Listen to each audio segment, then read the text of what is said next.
It's a Minimalist Monday edition of Optimal Finance Daily, episode 1193, a bill-by-bill guide to saving money on monthly expenses, by Vera with MoneyMiniBlog.com. And welcome back to another Monday edition of Optimal Finance Daily. My name is Dan, I'm your host, and I'm here every single day reading to you from some of the greatest personal finance blogs anywhere. And maybe you haven't checked out our other podcasts yet, and if that's the case, I'd urge you to do that.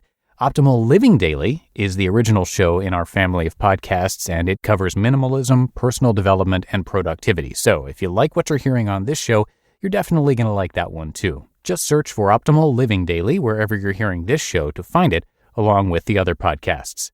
But for now, let's get right to today's post as we optimize your life. A Bill-by-Bill Guide to Saving Money on Monthly Expenses, by Vera with MoneyMiniBlog.com. The first of the month is a time that many of us dread. As our monthly bills need to be paid, our bank accounts drain, and we're left scrambling until the next payday comes around. Heat, water, electric, and other utilities are all necessities, but that doesn't mean you need to pay high prices for them. There are a few things you can do to reduce the amount of money you're spending on your bills. Whether you're living paycheck to paycheck, hopefully not, or living comfortably, you still want to save money. To help you lower your monthly costs, we've compiled a bill-by-bill guide, complete with tips on what you can do to put more money in your pocket. Gas and electric. Most of us find that our highest bills are for gas and electric, especially when using an air conditioner during the hot summer months or a heater during the cold winter months. Other large appliances, like the refrigerator, of course, run on electricity. While you may not be able to cut your electric or gas bill completely, there are a few things you can do to pay less each month. First, think about the temperature you're cooling or heating your house to. Does it really need to be at that temperature? While a couple degrees might not make a huge difference to you, you'll be able to see the difference on your electric bill. Instead, grab a blanket or a fan. You can also cut your electric bill by unplugging large appliances that you're not using. While you don't need to go around and unplug every item, TVs, radios, and other large items still use power even when they're not plugged in. If you have extra TVs or things you rarely use, leave them unplugged. Cable and internet. While cable and internet may not be as big of a necessity as gas and electric, it's still pretty important to us, especially if you're a student or need to work from home. However, you don't necessarily need to pay for the largest plan when you sign up. Consider how much you actually watch TV and if you use any streaming services such as Netflix. If you don't use cable, don't pay for it. You can also lower your bills by shopping around. If you understand what your other options are and if certain providers have deals, you may be able to drop a few dollars from your monthly bill.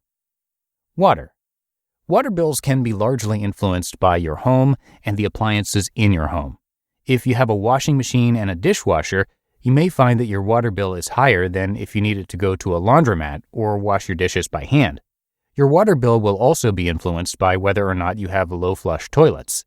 To drop the amount you're paying on water, you'll want to cut the amount of time spent in the shower down and check for potential leaks in your pipes.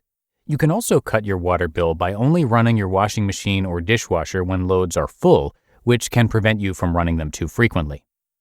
Insurance. Now, insurance is one of those expenses that seems more like a gamble. Because you only use insurance when something goes wrong, it can seem like an expense that you don't want to pay too much for. However, if something should happen where you need to use your insurance, you want to be properly covered. So, how do you know how much you should really be paying? Consider what your needs are. What is the minimum that you can be paying each month? Are there other steps you can take to ensure your insurance will not be needed? Does it really make sense to pay the amount that you're paying? Doing some simple math can help you determine if you're paying too much in insurance.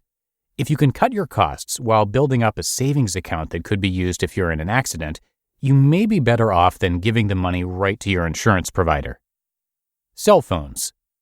Cell phones are no longer a luxury. In today's age, they've become a necessity, but you don't need to be paying hundreds of dollars on a phone plan each month. Unfortunately, with data plans, cell phone bills can get rather expensive. When determining the right cell phone plan for you, consider how much time you spend on your phone when you're away from Wi-Fi. If you can connect to the internet while you're at work or home, you shouldn't need to purchase a cell phone plan with a large amount of data. On the other hand, you may end up spending more each month if you're frequently going over your data allowance. To cut your cell phone bill, take a look at what you truly need. Do you need to always be connected no matter where you are? Or can you use your data on an emergency-only plan to save a few bucks? Miscellaneous bills. There are a number of memberships, programs, subscriptions, and more that we pay for on a monthly basis that we don't really need. From video streaming services like Netflix or Hulu to music apps like Apple Music or Spotify, these little conveniences can quickly add up. While each subscription may only be around $10, if you're signed up for a few, this could quickly become one of your more expensive areas. Think about which subscriptions you really use and cancel the rest. With that extra cash in your pocket, you won't even notice that the service is missing. Unfortunately, bills are necessary and they need to be paid. But when you're smart about what you're using and what you owe, you can pay less. You just listened to the post titled A Bill-by-Bill Guide to Saving Money on Monthly Expenses by Vera with MoneyMiniBlog.com. And by the way, if you have a smart thermostat, you might want to check with your electric company because they often give rebates if you connect your thermostat with their service. And that's a wrap for another Monday show. Have a great rest of your day and a great start to your week, and I'll be back with you tomorrow where your optimal life awaits.